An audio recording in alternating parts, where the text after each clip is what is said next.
পাখিগুলোর এত কিচিরমিচির আওয়াজে আর বিছানায় শুয়ে থাকতে পারলাম না, অগত্যা আমাকে উঠে পড়তে হলো। তো উঠে দেখছিলাম কোথার থেকে এতগুলো পাখি একসঙ্গে কিচিরমিচির করছে।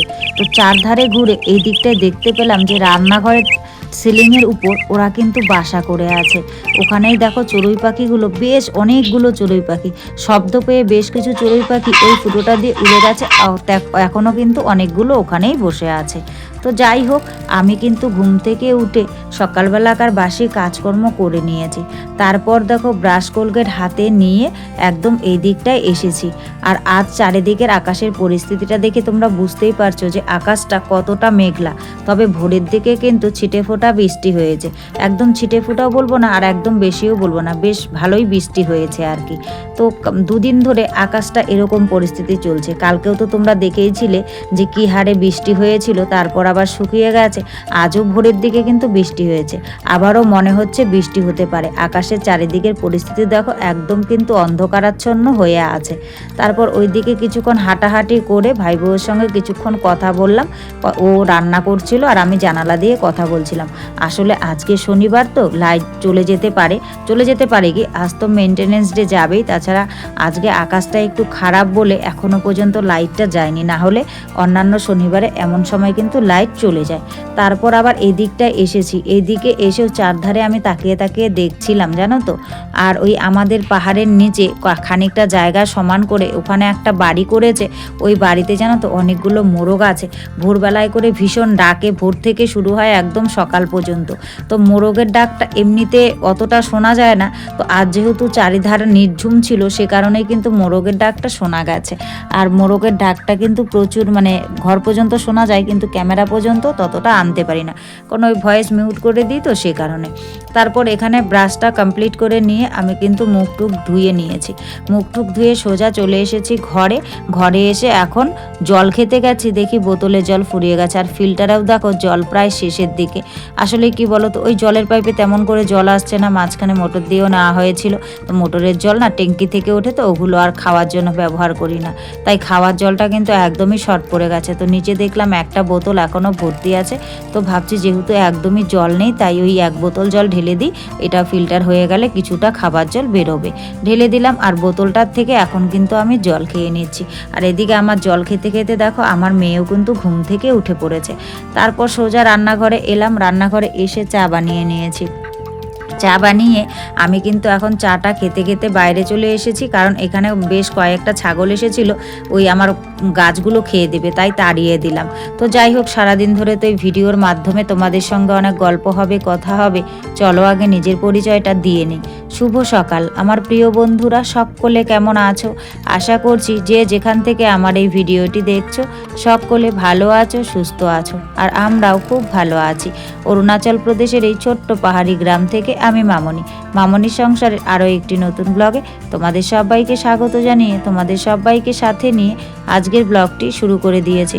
আমি আশা করছি আজকের ব্লগটিও তোমাদের খুব ভালো লাগবে, তাই সম্পূর্ণ ব্লগটি জুড়ে আমার সাথে থাকার অনুরোধ রইল। আজ হলো শনিবারের সকাল, ঘড়ির কাঁটায় বেজেছিল সকাল 6টা। আর সকাল 6টা থেকেই আমি তোমাদের সবাইকে সাথে নিয়ে আজকের ব্লগটি শুরু করে দিয়েছি।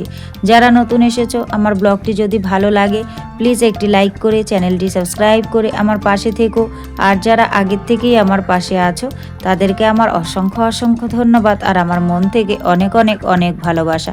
তো তোমরা তো দেখলেই চাটা খেয়ে আবারও সোজা চলে এসেছি রান্নাঘরে এসে একটু পেঁপে, আলু, সামান্য পরিমাণ চাল ডাল একসঙ্গে নিয়ে কিন্তু আমি একটু গলা ভাত করে নিয়েছি। ওখানে লবণ টবণও দিয়ে দিয়েছি। তারপর গলা ভাতগুলো খাওয়ার জন্য আমি করে নিচ্ছি এখানে ডিমের অমলেট। আসলে এই গলা ভাতটা না ডিমের অমলেট দিয়ে খেতে বেশ ভালো লাগে।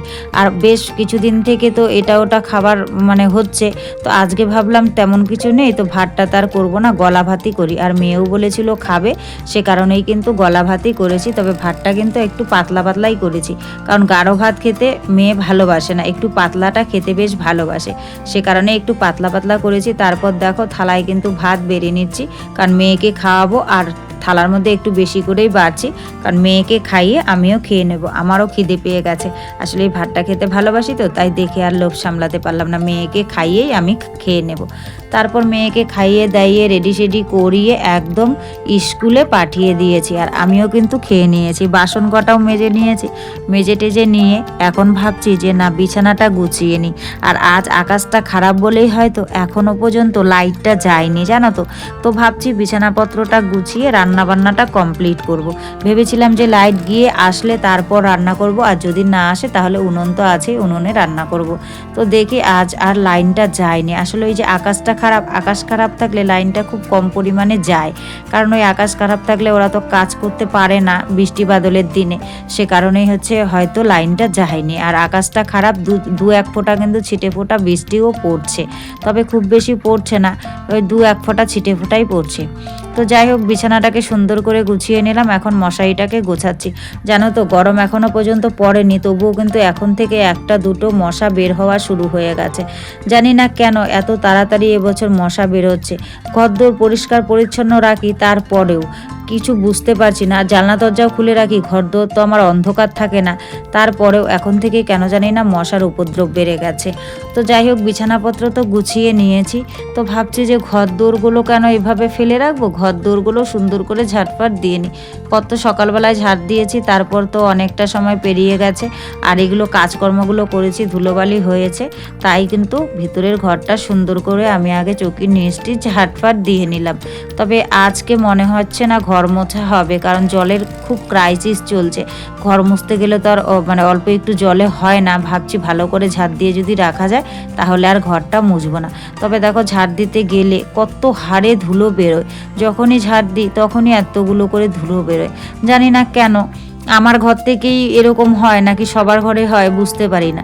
পাপোশও দেওয়া থাকে, তারপরেও কেন যে এরকম হচ্ছে একদমই বুঝতে পারছি না। তো ঘরের ভিতরগুলো সুন্দর করে ঝাড়ফাট দেওয়া কমপ্লিট করে নিয়ে এখন কিন্তু আমি বারান্দার দিকটা ঝাড়ু দিয়ে নিচ্ছি। জানো তো বন্ধুরা, সংসারের যে কোনো কাজেই কিন্তু চেষ্টা আর ধৈর্য, এই দুটো খুব বেশি পরিমাণে লাগে। এই দুটোর গুরুত্ব অপরিসীম। আর আমরা গৃহিণীরা কিন্তু সবসময় এটাই করে থাকি, এটাই সবসময় করি, কারণ আমাদের চেষ্টা আর ধৈর্য আছে বলেই কিন্তু আমরা সংসারের সমস্ত কাজ এত কষ্টের পরেও হাসি মুখে করতে পারি।